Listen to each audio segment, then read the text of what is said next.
അപ്പൊ കൂട്ടുകാരെ, ഇന്നത്തെ നമ്മളെ വീഡിയോ എന്ന് പറയുന്നത് എന്റെ കയ്യിരിക്കുന്ന സാധനം കണ്ടോ. ഇത് പൊട്ടുകടല നമ്മളെ അവിലിനകത്ത് മിച്ചറിനകത്തൊക്കെ ഇടുന്ന കടലയാണ് കേട്ടോ. ഇതുകൊണ്ട് നമുക്കൊന്ന് അടിപൊളി ഒരു സംഭവം ഉണ്ടാക്കിയാലോ. അതിനു മുമ്പ് കൂട്ടുകാരെ എന്നും പറയുന്ന പോലെ ഒന്ന് ലൈക്ക് അടിച്ച് സപ്പോർട്ട് ചെയ്യാൻ മറക്കല്ലേ. അപ്പൊ നേരെ പറഞ്ഞ് മുഷിപ്പിക്കുന്നില്ല, നേരെ നമുക്ക് വീഡിയോയിലോട്ട് അങ്ങ് പോയേക്കാം. അത് നമ്മളൊരു ചീനച്ചട്ടി വെച്ച് കൊടുത്തിട്ടുണ്ട്. ഇനി അതിനകത്ത് കുറച്ച് എണ്ണ വെച്ച് കൊടുക്കുക. ഇപ്പൊ എണ്ണ ചൂടായി വന്നിട്ടുണ്ട്. അതിലൂടെ നമുക്ക് 2 പച്ചമുളക് ഇട്ട് കൊടുക്കുക. അതിൻ്റെ കൂടെ തന്നെ ഒരു സവാള നമ്മൾ നീളത്തിൽ അരിഞ്ഞെടുത്താണ് അത് ഇട്ട് കൊടുക്കുക. ഒരു 5 വെളുത്തുള്ളി.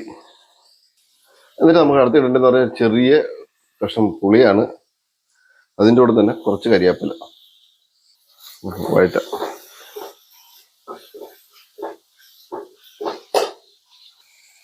ഇനി നമുക്ക് നേരത്തെ അടിച്ചിരിക്കുന്ന കടല ഇട്ട് കൊടുക്കുക.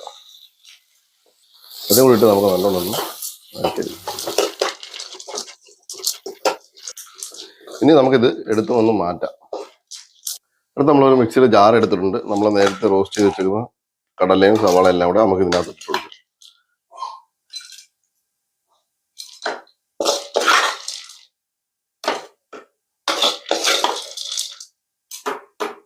ഇനി ഇത് നമുക്ക് നല്ല പേസ്റ്റ് ആയിട്ടൊന്ന് അരച്ചെടുക്കണം.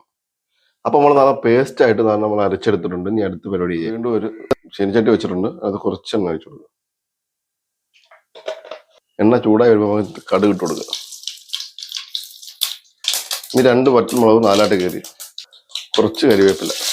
ഇനി അടുത്ത ഇടുന്നത് ചെറിയ ഉള്ളി പൊടിയായിട്ട് അരിഞ്ഞെടുത്താണ് അത്.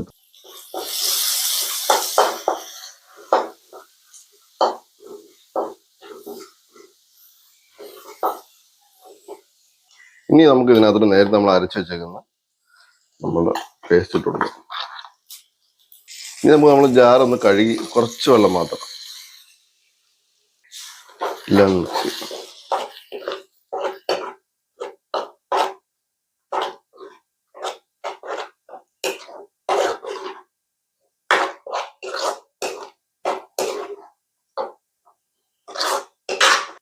ഇനി നമുക്ക് പാകത്തിനനുസരിച്ചുള്ള കുറച്ച് ഉപ്പും കൂടി ഇട്ട് കൊടുക്കുക.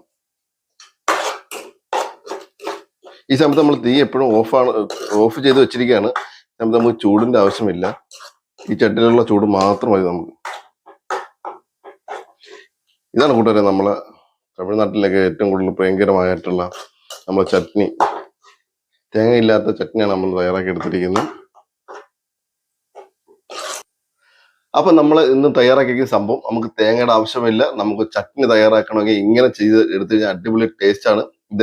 ഇതൊക്കെ ഏറ്റവും കൂടുതൽ തമിഴ്നാട്ടുകാരുടെ ഏറ്റവും പ്രിയങ്കരപ്പെട്ട സാധനമാണ് കൂട്ടുകാരെ. ഇത് നമുക്ക് ദോശ, ഇഡ്ഡലി, പിന്നെ അപ്പം, ഇതിനെല്ലാം പറ്റിയ ബെസ്റ്റ് കോമ്പിനേഷൻ ആണ്. നിങ്ങൾക്ക് വീഡിയോ ഇഷ്ടപ്പെട്ടു